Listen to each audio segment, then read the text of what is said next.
Farhan bangun dari tidurnya saat mendengar azan subuh. Ia beranjak dari sofa, lalu berjalan ke arah kamar mandi.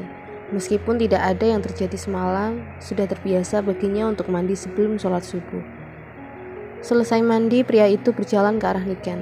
Duduk di tepi ranjang, membukukan badan, lalu diraihnya kening, pipi, kemudian bibir sang istri dengan bibirnya.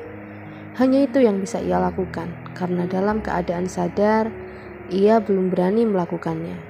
Canggung, rendah diri, dan perasaan tidak enak masih saja mendominasi. Diperhatikannya wajah polos di depannya yang masih memejamkan mata.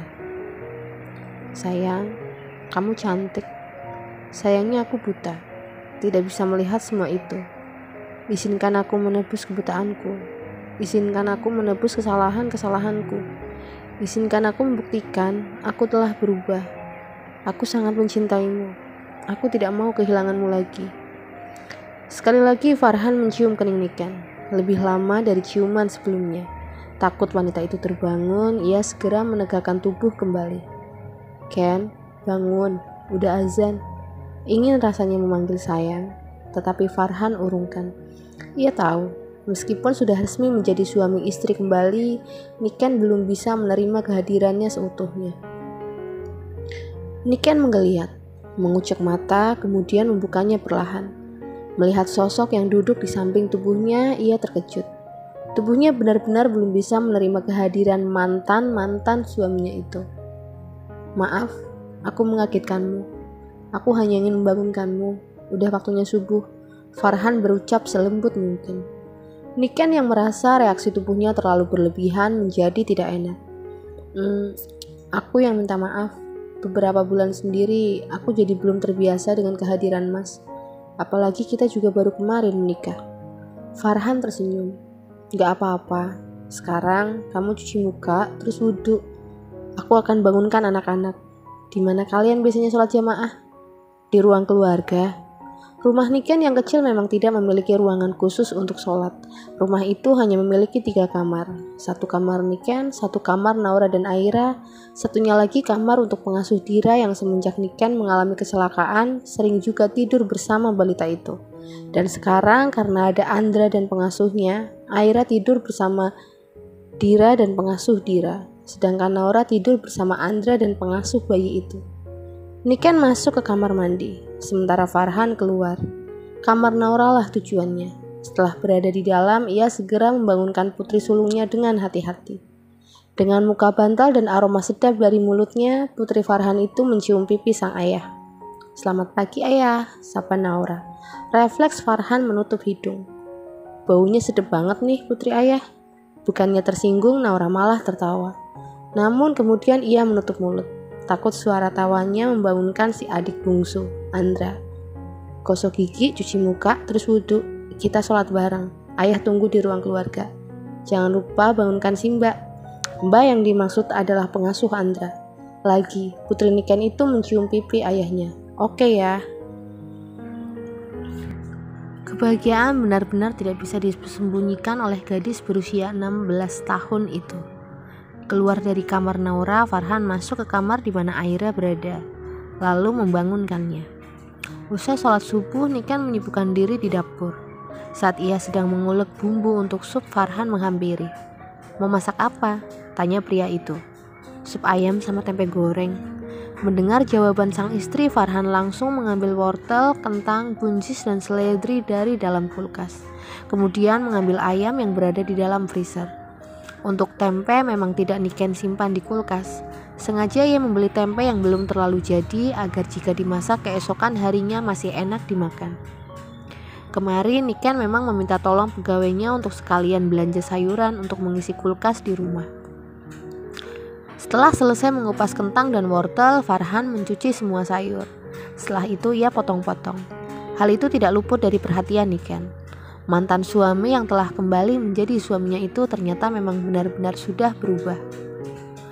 Merasa sedang diperhatikan, Farhan balas menatap Niken.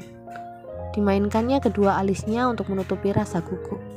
Ditatap seperti itu oleh sang suami membuat Niken canggung, salah tingkah. Ia segera kembali melanjutkan aktivitasnya, mengiris tempe untuk digoreng.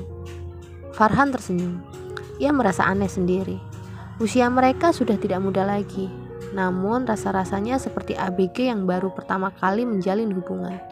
Begitulah yang ada di pikiran Farhan, karena apa yang dia rasakan memang seperti saat pertama kali ia jatuh cinta. Setelah sup dan tempe matang, Niken segera menaruhnya di meja makan. Tidak ketinggalan ada nasi juga yang masih mengepul. Benar-benar pagi yang membahagiakan, terutama untuk Farhan, Naura, dan Aira. Farhan mengantar kedua putrinya ke sekolah. Tentu saja Dira merengek untuk ikut. Saat sang suami sedang mengantar anak-anak, Niken tetap di rumah bersama Andra.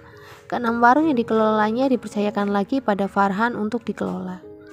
Sayang, seandainya papa kamu masih ada, gumam wanita itu. Ingatan tentang Indra kembali melintas, namun segera ditepisnya. Mama berharap meskipun ayah bukan papa, dia akan menyayangimu. Begitu juga kamu. Kelak, saat kamu tahu status ayah, kamu juga akan tetap menyayanginya. Ucapan Niken diakhiri dengan mencium seluruh permukaan wajah bayi itu. 3 bulan berlalu, semua masih sama. Belum ada perubahan signifikan yang terjadi di antara Farhan dan Niken. Malam ini pria itu ingin membicarakannya dengan sang istri. Ia tidak mau kalau sampai pernikahannya ternyata menyakiti wanita itu. Di atas ranjang mereka duduk berhadapan. Ada apa, Mas? Tanya Niken, memulai pembicaraan. Apa kamu tersiksa dengan pernikahan ini? Kenapa Mas bertanya begitu? Aku merasa kamu terpaksa menikah denganku. Aku merasa kamu sengaja membangun benteng yang tinggi di antara kita agar aku tidak bisa menggapaimu.